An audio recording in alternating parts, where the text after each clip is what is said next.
So I'm getting a start webinar button on my screen. Should I hit that? It still says start it. Oh, there we go. So welcome to anybody who's joining us. We're going to give folks a minute or two here to get logged on. I'm Becky Soglin, the Sustainability Coordinator for Johnson County. And as we're getting started, you're going to see a poll here about where you live, and you can go ahead and start answering that poll.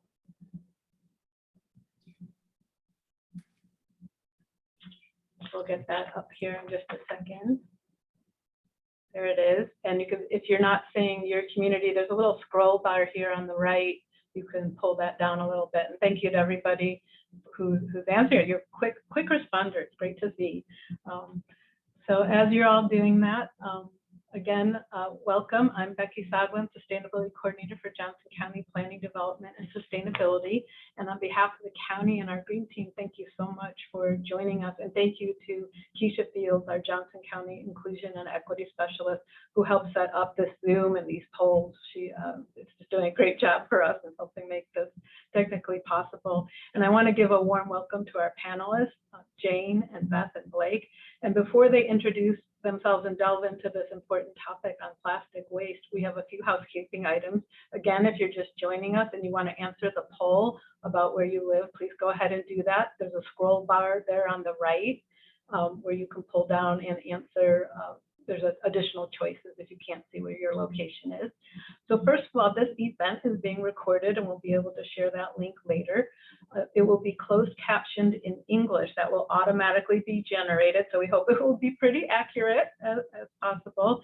And if you want to see those, there is a live transcript button on the bottom of your screen. It says CC live transcript, and you can click on that so that you're able to see the captioning as it occurs.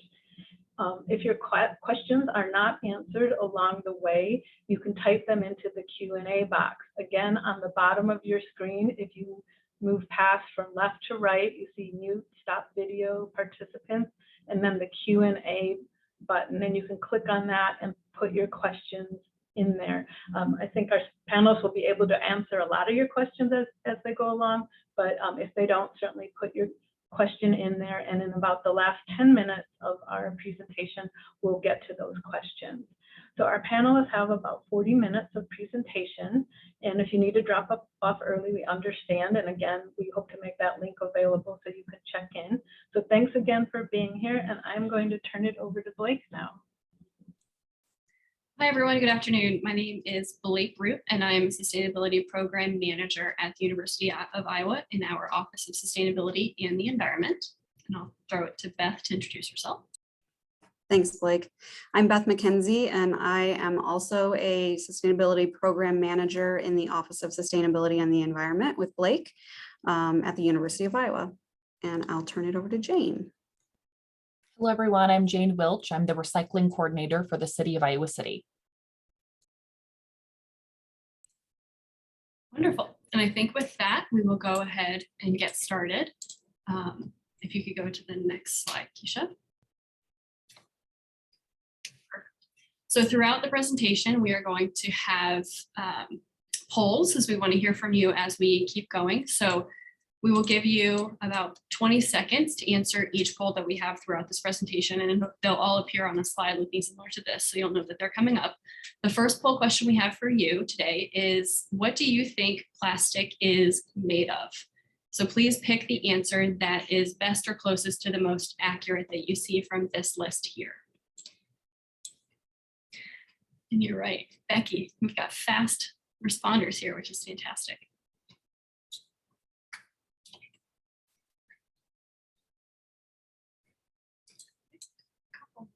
Left.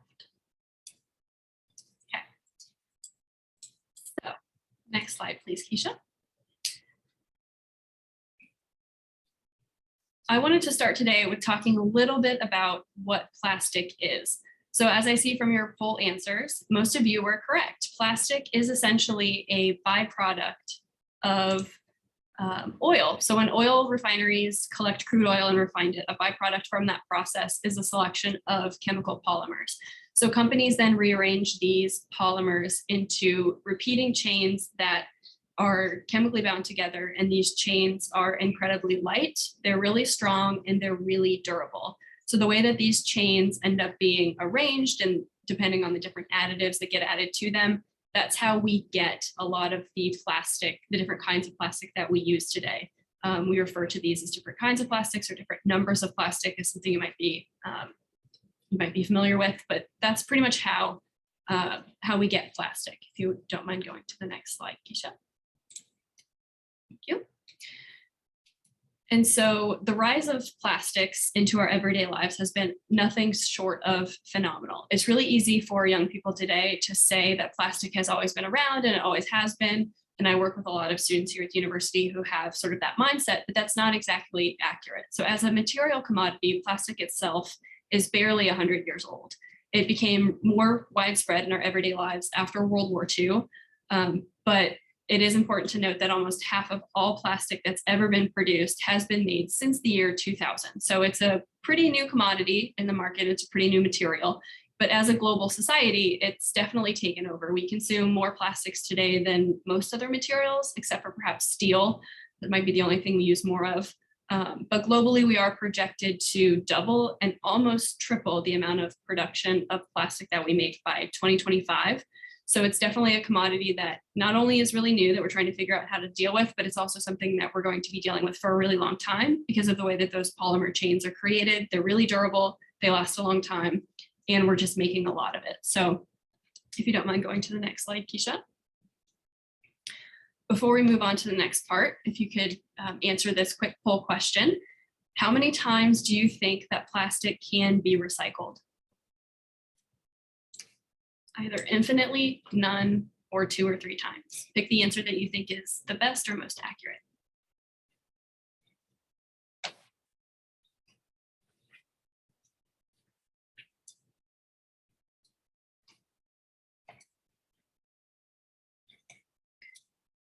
We don't mind going to the next slide, please, Keisha.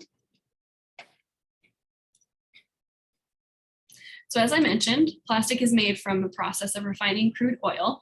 Refineries and plastic factories create those polymer chains that they then turn into virgin plastic pellets, which there's a picture of here. And these pellets are what most of the plastics that we use are made from.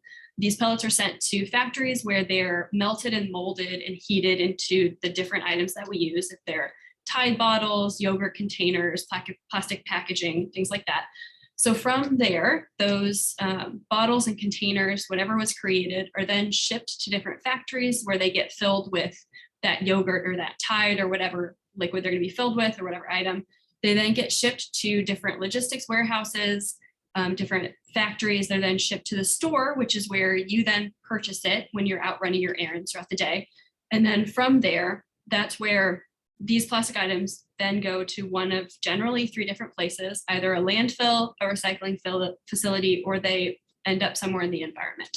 So if you send it to a landfill, what's going to happen is that piece of plastic is going to stay in that landfill for a very, very long time. Again, because of the way those plastic chains are created and the fact that landfills in the United States are designed to be as environmentally safe as possible, which means that those materials aren't going to get a chance to break down in any way, shape, or form while they're in those landfills. So an example of this I like to use in a class I teach on garbage is in the Southeast in Arizona, they dug up a landfill they closed in the 80s. They dug it up in 2015 and they pulled out a bunch of Atari games that they then were able to sell on the internet for like tens of thousands of dollars because they could put those games inside of Atari machines and still play them because they were still pretty much in mint condition, because the purpose of a landfill is not to break down the items that go into them. So that is what happens with plastic when it goes there. Is it usually will stay plastic as that item for a very, very long time. So if you end up recycling that item, my colleague Jane is going to talk about this a little later in the presentation, but if you recycle that item, the way that the plastic polymers are designed, they can be broken down, but they're usually broken down into a lesser and lesser form of plastic. We call that downcycling in the industry, where there are other materials that can be recycled an infinite number of times. As you answered from your poll question, most of you answered correctly. Plastic itself can generally be recycled and turned into something else 2 or 3 times. And the items that they're generally being recycled into are of lesser quality and usually themselves can't be recycled after that. So that's definitely something we wanted to note as a takeaway from this presentation is plastic itself doesn't have an infinite recyclability. It has a shelf life, to say the least, in the fact that we can't recycle it as much, but it does persist in the environment and in our landfills and stuff for a very long time. So the last picture I have here is if that plastic item does end up in the environment due to the way natural systems work, be that heat, be that water, be that salt, it's incredibly corrosive. Plastic will break down into smaller and smaller pieces. So one water bottle can turn into, like 1,000 different plastic pieces that then become incredibly difficult to clean up and remediate after, a specific amount of time. So it's best that they don't end up in the environment in those ways. But I just wanted to mention that. If we could go to the next slide, please. Perfect. So again, the biggest takeaway I wanted to note is that not all materials are created equally. So in general, I like to use the example of aluminum cans and glass bottles. Those aluminum and glass can be recycled an infinite number of times. An aluminum can become an aluminum can infinitely. Same with glass.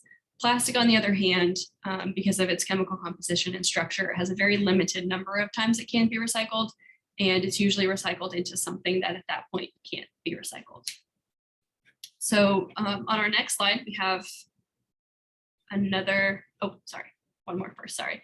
So an important takeaway that my colleague Beth will talk about here is that in this entire process, from the time that the oil and the crude oil is extracted all the way through those manufacturing facilities to the shelf of the store, all the way to your house, and then onto the recycling facilities, all of these different touch points have take a lot of resources, be that energy, water, or fossil fuels. So we like to say that at least with glass and aluminum, with that infinite recyclability, the carbon footprint that you have when you use those items is a lot lower because it has a life after that material that can be reused quite a bit. Whereas with plastic, that is not the case. We urge you to consider, when you're making purchasing choices, to consider all of the resources that go into the items that you're purchasing and the life it has after you purchase it, and have that be a big takeaway from this presentation. So then on our next slide, we have another poll question for you. What of this list, which part of a product's life cycle do you think has the least amount of environmental impacts? Is that extraction, manufacturing, distribution, or disposal?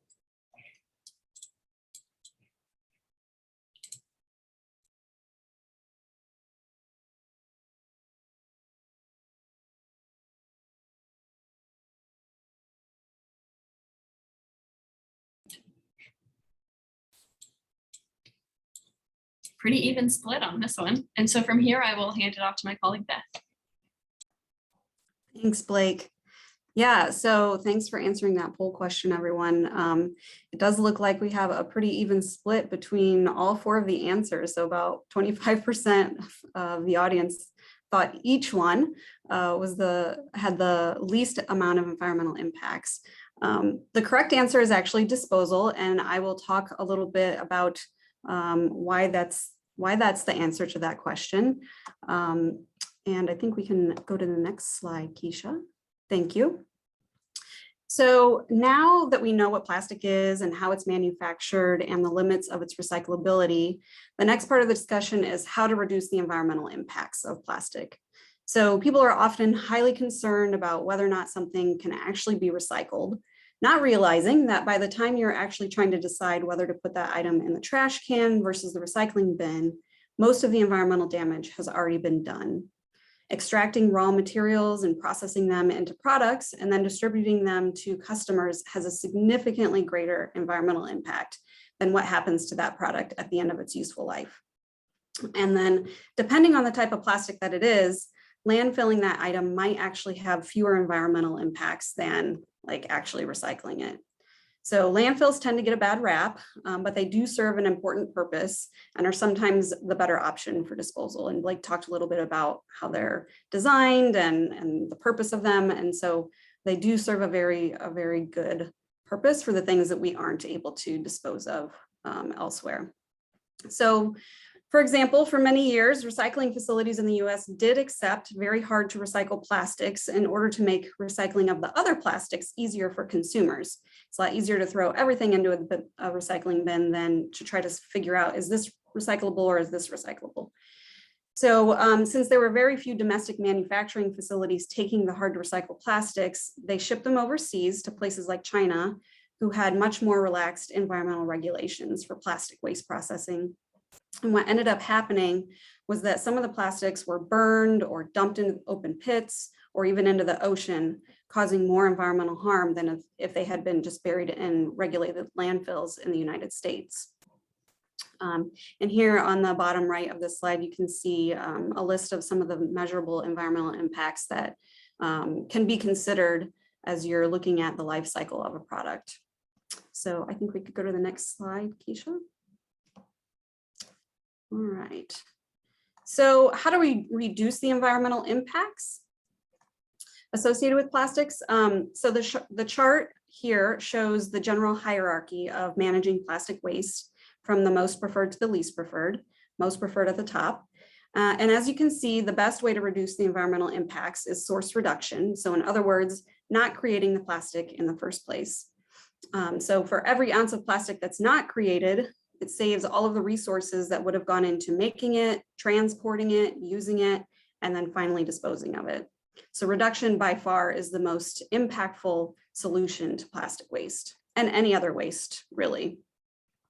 So then after reduction, the next best option is reusing plastic that has already been created and reusing it in the form that it's already been created in. So using a plastic bottle as another plastic bottle, just reusing it as a bottle.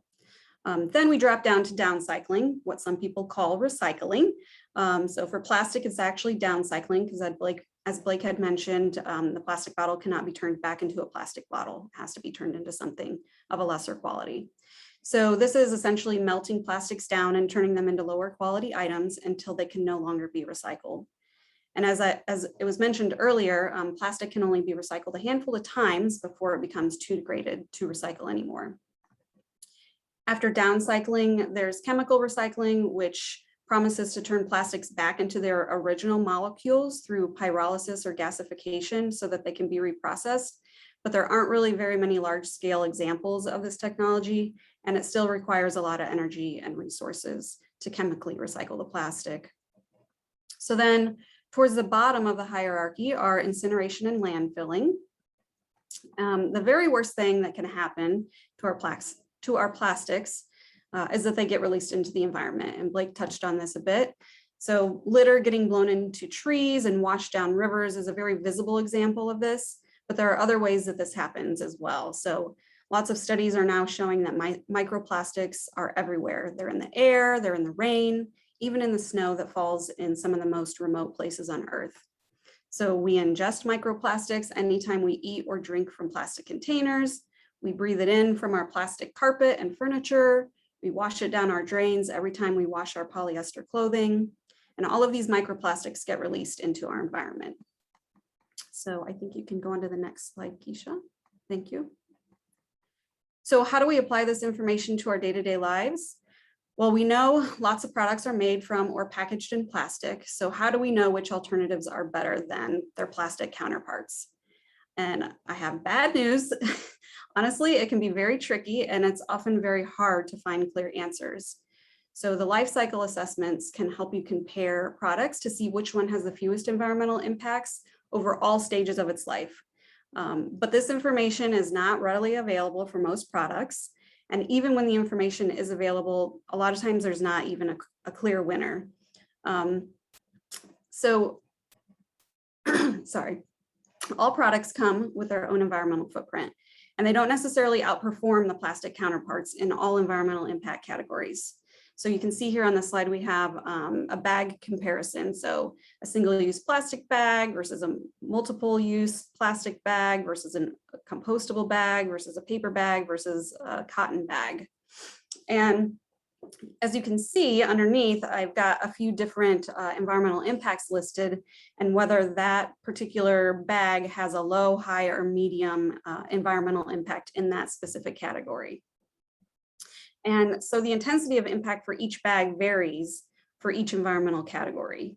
So if your priority is to use the bag with the least impact on climate change, then one of the plastic bags would be your best option.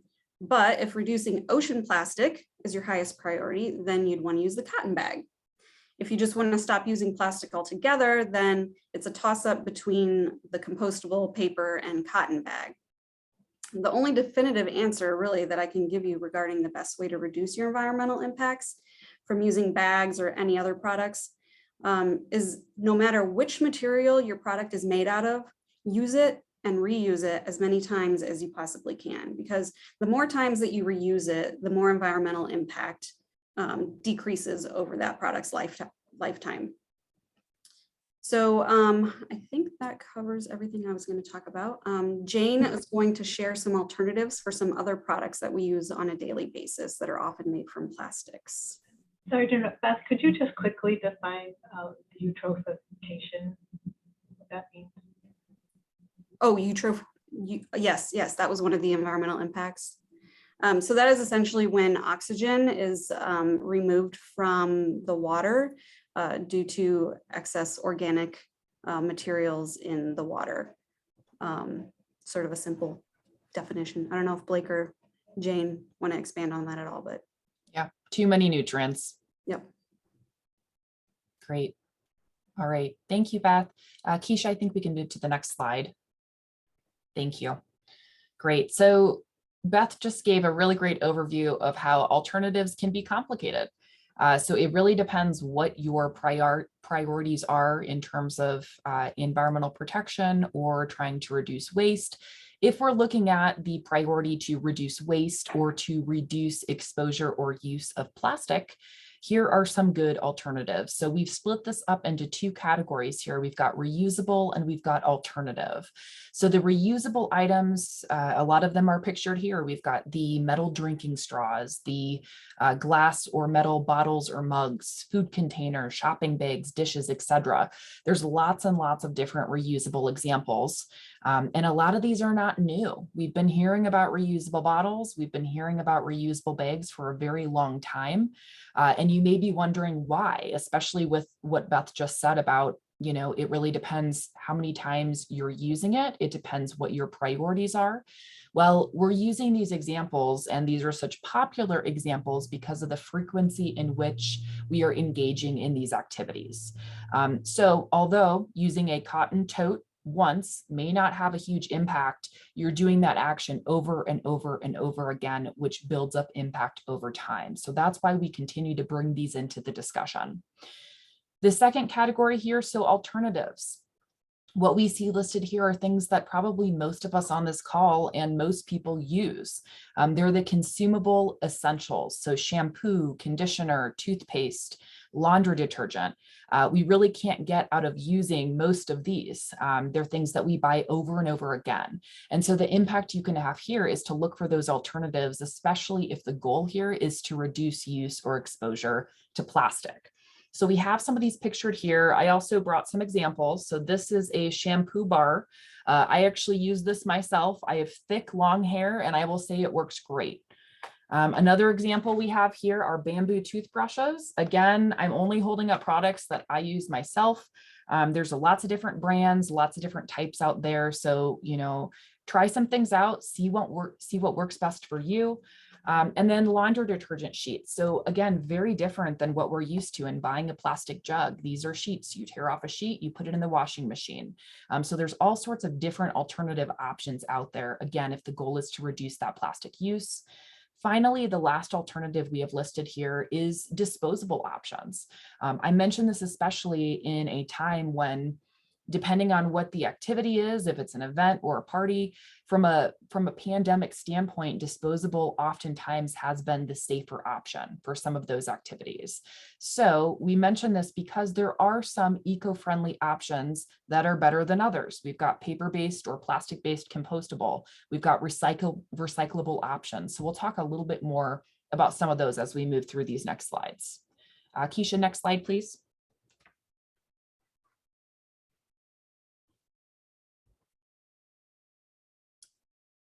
Blake, I'll let you take this one.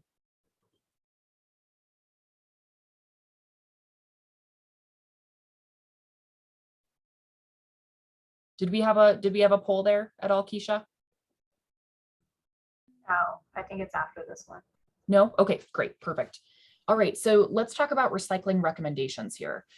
There is absolutely a place for recycling in the realm of sustainability. I think it's just knowing when and where we should be recycling and what we should be recycling. So here we're going to delve into some best practices, some recommendations we have for recycling.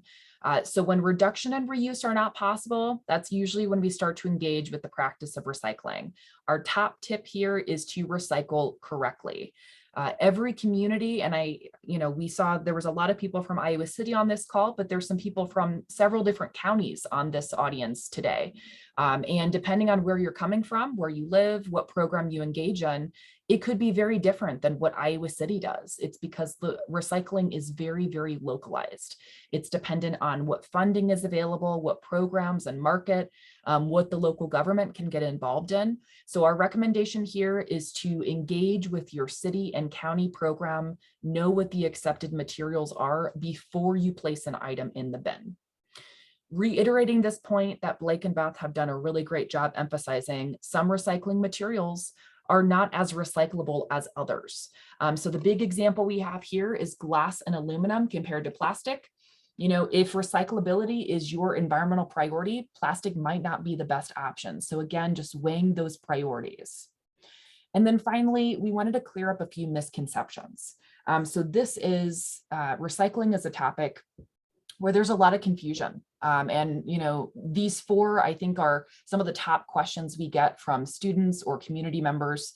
The first one being that recycling is an economic system. It is not a permanent program. What that means is that it fluctuates in markets and availability of what programs each community has. One great example of this, especially related to plastic, is with oil prices. As we discussed earlier, plastic is made primarily from oil. So if oil is cheap, that means that it's probably easier to make plastic from virgin materials versus having a desirable market for recycled plastic. Another example, I think, as Beth mentioned, with China a few years ago closing the border down on certain types of materials. If there's a country or a company that was creating a stable market for a long time for a certain material, and all of a sudden they either shut down or they say, we're not going to take that material anymore, sometimes those markets can go away. So it is definitely a fluctuating economic system. Second point here, recycling is not free. So we look at a lot of different types of materials here, not just plastic. If we look at a refrigerator or a television, there's a lot of different examples we could have here. The point of the story is it's a complicated process, it's time consuming, and oftentimes it's costly, which means that some programs are fee-based. So always good to remember that. The third point here is on the chasing arrow. So this is another very popular conversation we have with students and residents, is that, people reach out to us and say, well, I see it has a recycling symbol on it though, and thinking that that is a guarantee that it can be recycled. Unfortunately, that is not the case. Oftentimes what we see are manufacturers putting the recycling symbol on products really without any accountability for what community that is going to end up in, and if there is in fact a program to properly recycle that material or not. So do not trust that symbol. Always check your local program. And then finally, and somewhat related, wish cycling. So wish cycling can threaten the success of a recycling program. And what we mean by that is you put an item in a recycling bin and you hope or wish that it can be magically recycled, but you don't really know. And so that can oftentimes be more damaging, and it can sometimes even affect the recycling of the accepted materials in that load. So some common examples that we see here for wish cycled items, which, the more realistic term for that is contamination. If we're thinking of our sorting facilities, batteries are a top one. That's a big concern because they cause fires. We also see what we call tanglers. So that is anything that's string-like. If we think of cords, ropes, holiday lights, and then not far behind it, plastic bags. So these types of items get stuck in the equipment. They cause safety operational hazards because staff have to go in and physically tear those materials out. So a big issue, and that also leads us back to, the overlying recommendation on this slide, check your local program before you put that material in the bin. And then this photo that we see here, this is an actual photo from a sorting facility of materials that they have pulled off the sorting lines. You can see here a lot of creative materials, but really causing contamination issues at the sorting facility. So check those accepted materials lists. Keisha, next slide, please. Great, thank you. All right, so we also get a lot of questions about, well, what happens to the material we put in the recycling bin? So what we're going to share with you today is an Iowa City specific example. My disclaimer with this slide is that there are a lot of different examples of this, right? It depends what community you're coming from. This step-by-step logistics and processing could look very different depending on what your program is. Today, though, just for the sake of an example, we're going to be talking about Iowa City curbside collection.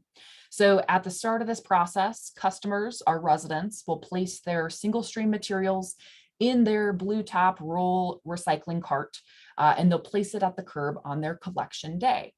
Our trucks will roll by, collect those materials, compact those materials in their truck, and then they will transport them over to ABC Disposal System. So that is a hauling company locally in the Iowa City and surrounding area. ABC will further package those materials, and then they transport them over to the Waste Commission of Scott County, a sorting facility in Davenport, Iowa.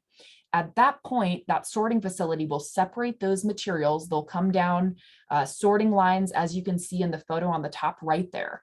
So a mix of materials, they'll sort those materials, metal cans with metal cans, cardboard with cardboard, etc. And then that sorting facility will work with a variety of local and regional, usually, at least I'm representing the Waste Commission of Scott County, that is in their mission to keep it as local as possible for where they're bringing those materials. It can vary though, depending on the sorting facility.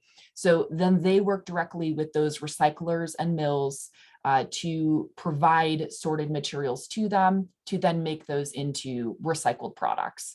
So I'll hand it over to Beth here for a moment to talk about what the university does. Thanks, Jane. Yeah, so the university's process is almost identical. Our students and faculty and staff place materials into bins on campus. They're collected by a local hauler. And then instead of our materials going to Davenport, they go to Cedar Rapids to a sorting facility there instead. So essentially the same process, just going to some different places. And then I think, Keisha, if you could go to the next slide. So this is just reiterating to, as we say in the recycling industry, recycle right. So as Jane very eloquently put it, make sure to know your local rules and only recycle what you know can be recycled. So these are just some examples of signage or graphics that are used at the university versus the city of Iowa City for what can and cannot be recycled. So our systems are very similar. I think we take almost the identical list of items, but our signage is very different. And otherwise, just make sure you know your local rules. And then I think I can hand it back over to Jane on the next slide. Thanks, Beth. Yeah, and I'll also say, based off of those posters that Beth just showed, their signage is very much oriented towards students. If you notice what was on the posters, catch-up packets and other things that are usually in the dining halls. So things that the students would very much be interacting with versus a permanent resident in Iowa City, for example, with the images on the right. Yeah, thanks, Keisha. All right, we'll go back to the next slide. Thank you. Okay, so we are talking about a very serious topic today, and sometimes it can be depressing. It can. Plastic is very serious, but what we want to do, we want to, express what the facts are, talk through the process, and then we want to move into action. So we want to let everyone on this call know that there is absolutely ways to have a positive impact. We also recommend do what works well for your household. We all have different lifestyles, schedules, etc. So fit the different sustainable actions in with what works well with your lifestyle. So the examples we have here today are primarily focused related to plastic, because that's what we're talking about today. But if the goal is to reduce waste, reduce plastic use, Number one, most simply, we say reduce the use of especially the low quality disposable plastics. And as Blake and Beth have talked about, this is at the consumer level. So this is when you are walking into the grocery store or pharmacy or other stores as a consumer, and you are making the choice of what products you want to buy and what packaging, is around that product, right? Consumer choice can be very powerful. So number one, reduce. Second tip we have here, not all plastic is necessarily bad if we're looking at a waste perspective. There are quality, durable types of plastic. Sometimes we see those in reusable water bottles or other products where you're not necessarily contributing to the waste stream. They're quality, they're reusable. Purchase items in bulk. So usually what we think of for bulk items is places like Sam's Club or Costco. This is great in terms of reducing transportation for a larger quantity of items instead of going and buying a small quantity each time. This can help to reduce packaging. This can help to reduce waste also. Recycle correctly. We continue to mention this, but it is so important to making that system work correctly. So recycle correctly. When in doubt, throw it out. Support the bottle bill. This is another really big one and a very relevant topic that has come about in the last 2 years with the pandemic and a lot of redemption programs being suspended or shut down, depending on the location.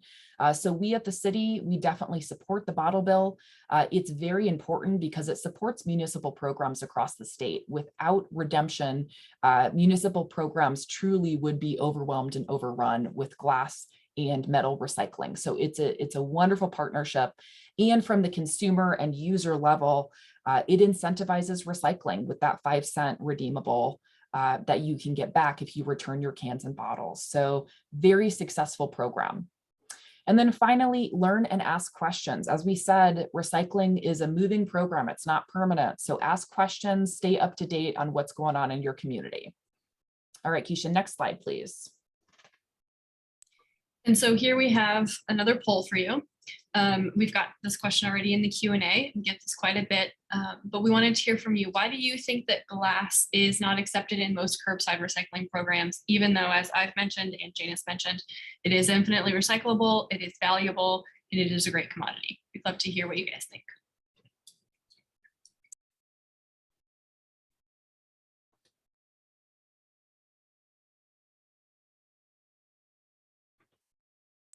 All right, I think we can go on to the next slide. Most of you are correct. Yes, the reason why it cannot be collected curbside is because it breaks.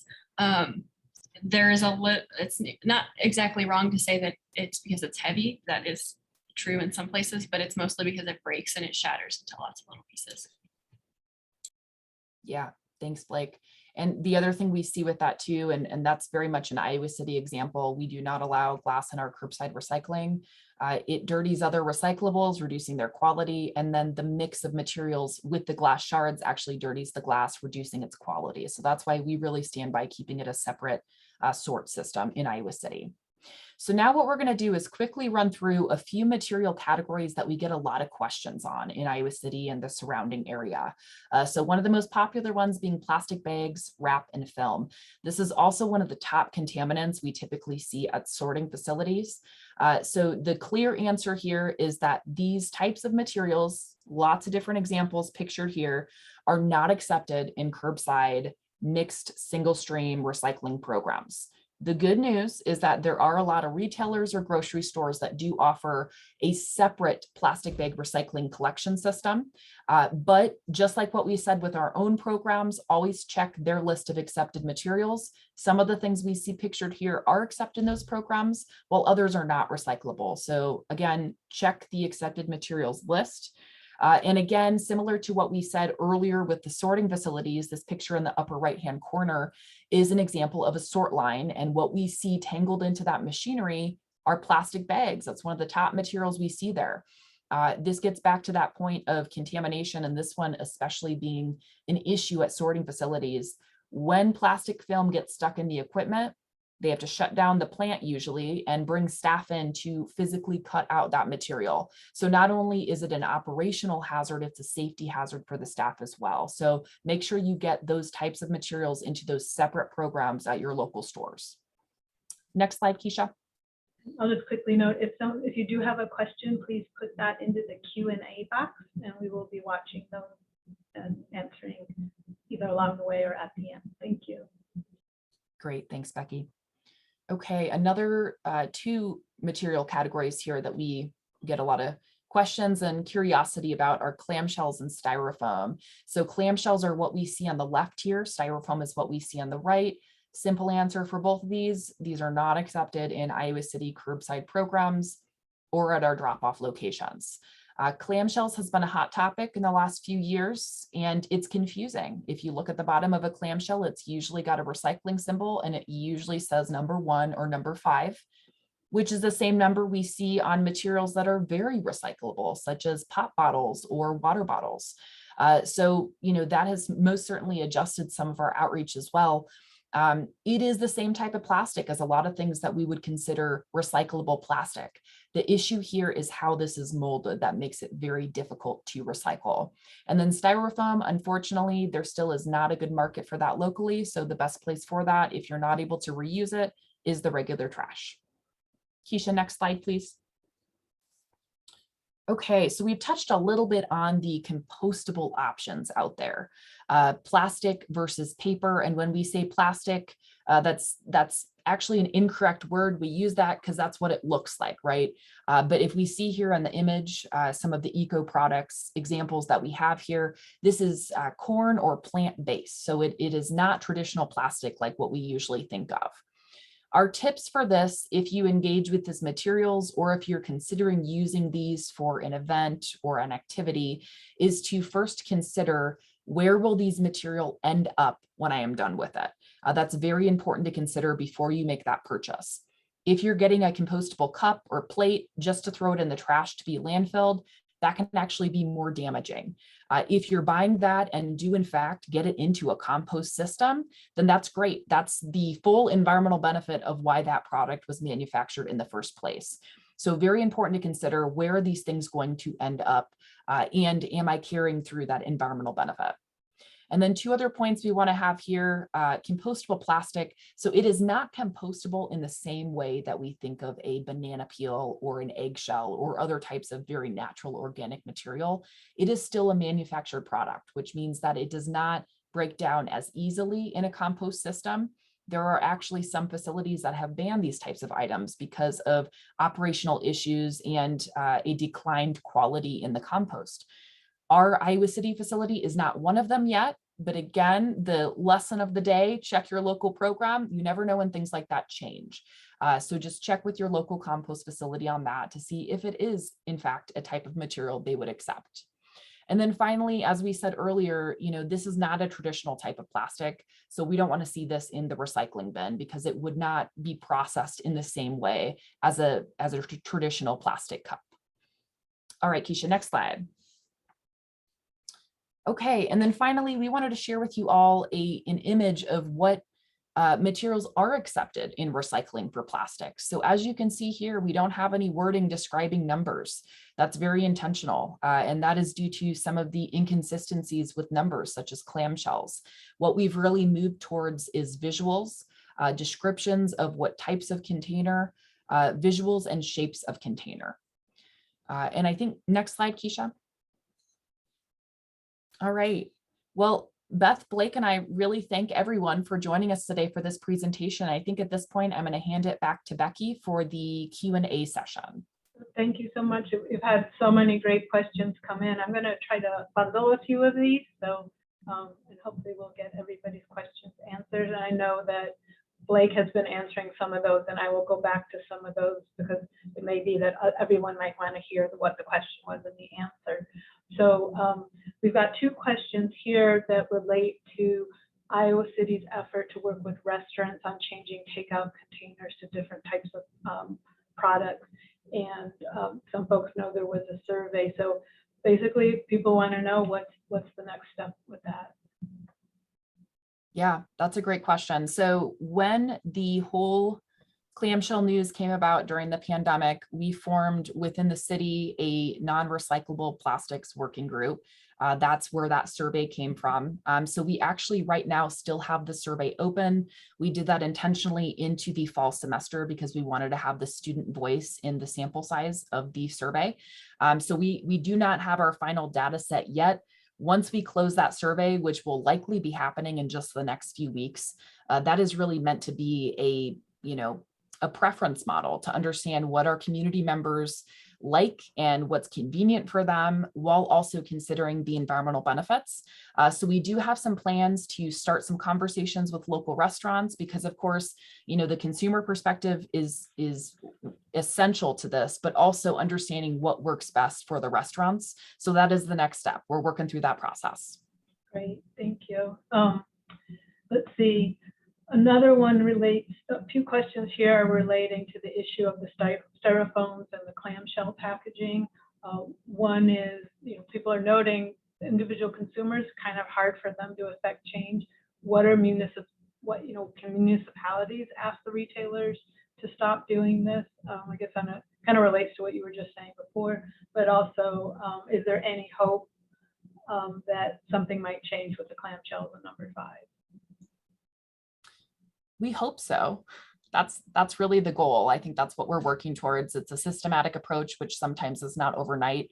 I think one thing that we have looked at from an economic perspective, so part of what our non-recyclable plastics working group is doing is looking at pricing guides for restaurants. So again, trying to move through this process, considering the consumer and the restaurant, because it needs to be realistic, right? They have a bottom line to meet. We also want to know, what are consumers willing to do or use? What climate actions are they willing to participate in? So one of the things that we've done is looked at pricing guides to see, okay, is styrofoam truly the cheapest, or metal trays, or reusable, or compostable? We're really looking at the whole spectrum of materials. And if there's a certain quantity that produces a better price versus others.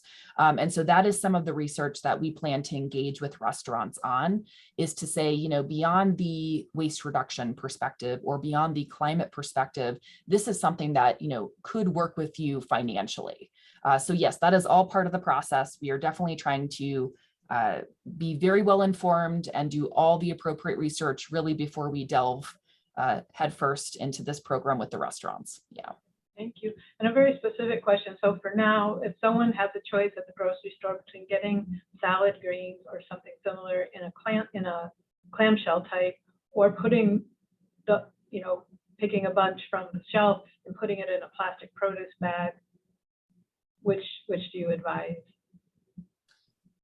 I think I'll let Blake or Beth come in on this one. This is definitely a circular economy type of question. And I think the third option also is some folks have those reusable kind of mesh very fine mesh bags. Sure. There's actually 3 options. Yeah. Or just grabbing it and holding it like kind of let it not drip on the counter. Yeah, my suggestion is either the reusable bag option. They do make mesh produce bags or other cotton produce bags that you can wash and take to the store with you, along with your reusable bags, as well as, with COVID, it was put on hold for a while, but I think more and more places are back to allowing external or outside containers, back in like coffee shops and grocery stores and stuff. So yeah, I would bring your own container, be that a mesh bag or your own Tupperware. That would be my suggestion. Yeah, and I agree, Blake. I would obviously recommend either not using a bag at all or a container at all, or using something that's reusable. But if you're at the store and you've forgotten whatever your reusable thing is and you don't feel comfortable putting it in your cart without being in a container, I would probably go with the bag because it uses less plastic. There's less plastic in the bag than there is in the container. And if it's going to end up in a landfill, it's going to take up less space as a bag. Yeah. And we're all just getting really excited about this question. If it were, the produce plastic bag that gets used, that you tear off the roll, that is something that can be recycled in local plastic bag recycling programs. So if worst case scenario, it ends up in the landfill, it's a very low impact in terms of space and the system of the landfill compared to a clamshell. We did have 2 questions come in related to the washing sheets, the detergent sheets. And just wanted to note, I think Blake had been able to answer those, that you can use them, probably can use them in cold water. And also, shoot, where did the other answer go? There's a separate question about that.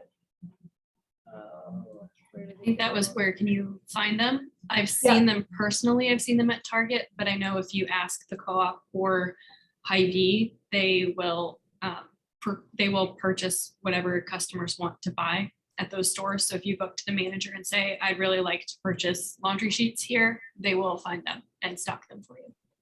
Yeah. Um, And Blake, excellent example of consumer choice as well. You're, communicating to your local stores as a consumer, the types of products you want to buy. Question here about options for bulk buying or refill buying and bringing one's own container to do that, on options for that. I know I'll just note, because all of us work for public entities, we need to be, if we mention that a store has something, it's not like we can recommend that you shop at a store, but I think some stores do offer that, right? I mean, actually, I think almost all the local grocery stores have options for bulk buying. Yeah, and I think a lot of the programs have returned. I know that there was, a temporary suspension of some of those programs with COVID. But from what I've noticed, just being a consumer at local stores, it seems like a lot of those are active again. And so really, Blake and Beth, correct me if I'm wrong, but I think most of the local grocery stores have some sort of option for bulk. And then of course, other stores that really specialize in that, Sam's Club, Costco, et cetera. Some of those as well. Of course, different types of packaging there, but some different options. And I think you might have touched on this and it kind of answered it, but I just want to be sure. Got a question about the zero waste education, and when the details are figured out, whether people can bring their own containers to restaurants. That's just something that's being worked on, right?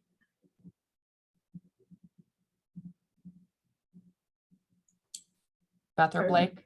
Or That no? I'm not sure. My suggestion there would be, if that's something you want to do, if you're going to go out to a restaurant and you want to take your leftovers with you, perhaps just call ahead and ask that restaurant if it's okay if you bring Tupperware. From pre-pandemic, most of the places I would call said, yes, that's fine. We don't have a problem with that. I would just call and check and make sure. Yeah. We've had some questions come in. I'll just note there's been one thing in the chat, which is a good thing to note, that shredded paper should not be going in recycling. Make sure everybody knows that. But you can, in Iowa City, you can put it in your so-called yardie bin, which gets turned into compost. And related to that, there's a question, someone saying that they've had some issues with the city compost having plastic bits in it, and sometimes, big and hard pieces, sometimes plastic bags. And they were wondering if the city could do just more outreach on that topic. Yeah. So maybe more of a comment there, but. So shredded paper, I'll also mention. So we've got two options for that. We don't want it in curbside recycling because, just like what we talked about with those sort lines, it is extremely recyclable, but its size is working against it. So it will oftentimes fall through that system as landfill residue. However, you can place it in the paper recycling bins at our drop-off locations, because that is paper that gets baled together. So if you're looking to recycle it, that's an option. Otherwise, yes, you absolutely can put it in your organics yellow top container at the curb, or if you're bringing a load out to the compost facility, that's also fine to compost. And then in terms of the compost itself, so this is a complicated topic, because we try in our accepted materials list to make it as convenient as possible, which means right now we include those compostable options, whether it be the compostable cups, cutlery, bags, etc. However, we do have the unfortunate thing on the downstream end, once the compost is made, that sometimes you're going to see some of those remains. Just like what we talked about, they are not as compostable as a traditional organic material because they are a manufactured good. The good news I can share with you on that is, if you're seeing shredded pieces of those bags, they may look like plastic, but they are the compostable plant-based bags. We, at the end of our process, when our compost is cured, we do screen it. So we try to take out as much of the solid uncomposted material as possible. Some of that still falls through though. I will say it's a conversation we continue to have on our end to see if there's, something more we could be doing. In terms of how we process our compost, I will say we actually process our compost for quite a lot longer than a lot of facilities do.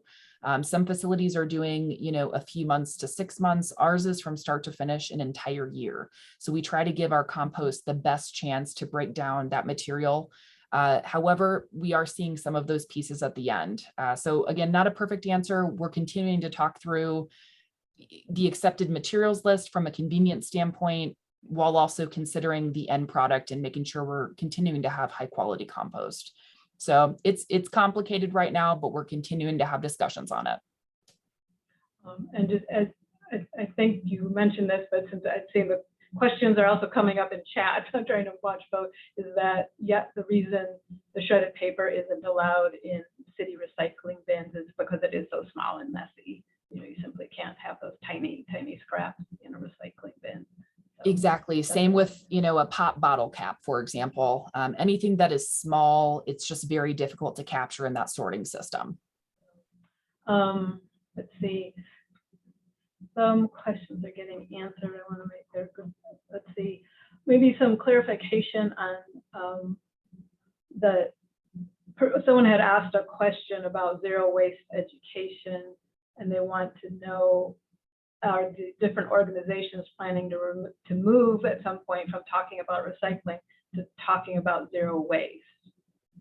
And I thank you so much, Becky. I had answered in that is not a part of the university's immediate communication plan, like for this year, for example, but that is something that I will definitely note as we put together our 2030 sustainability goals.